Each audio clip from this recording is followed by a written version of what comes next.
Hey y'all, it's me Andrea with Sucs For You in Houston, Texas, and we're going to check out those propagations that we started like 6 months ago, back in September, and made an update video early December about them, and then this is what they're looking like today.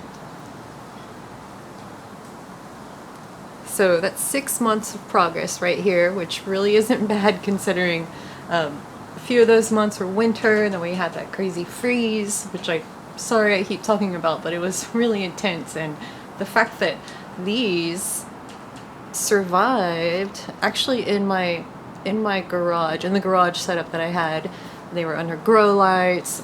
Even though we lost power, somehow that garage, kept enough warmth to keep them from freezing. So I'm super happy about that.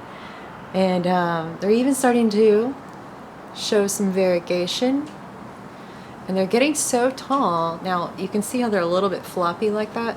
These are naturally, they do trail and spill over the pots, but these stems are kind of weak because there hasn't been a ton of airflow in the garage, and ideally I would have kept a fan on them the whole time, but I just kind of forgot. So they will toughen up as they, as they're out here and getting the nice breeze and everything, strengthen their stems.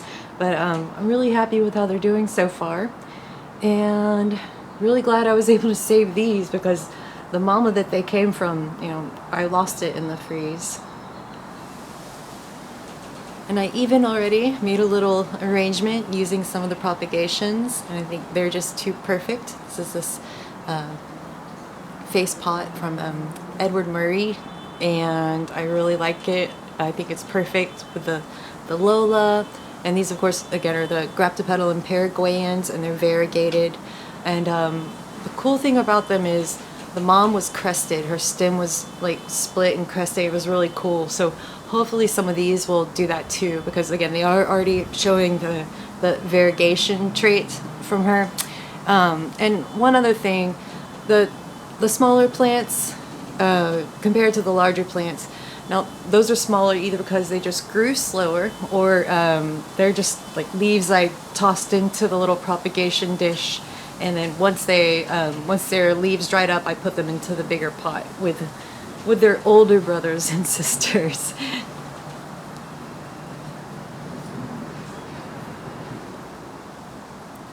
So yeah, definitely not too shabby. Very pleased with the growth on these, considering what all they've been through.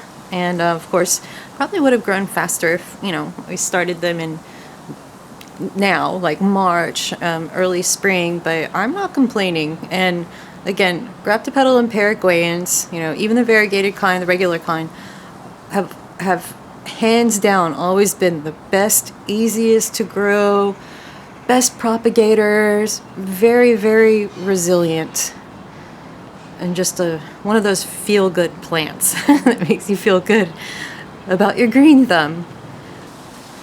So I would say that in a year or less, these are going to be twice as big. Their stems are going to be, at least as big as my pinky, and they're going to be strong and beautiful and healthy.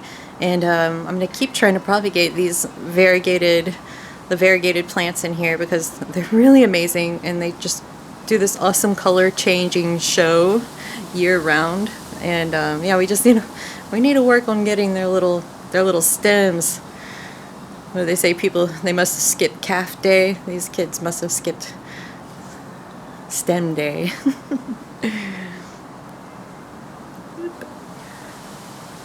And that's all for now. If you have any questions, leave them in the comments below, and be sure to check out the video description.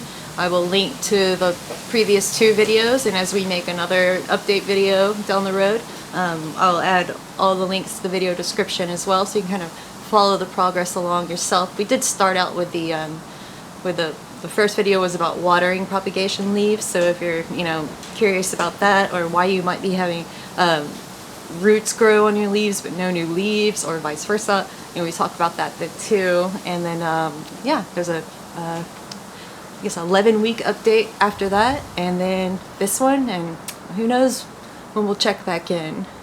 But yeah, I love them so much. Thanks for watching.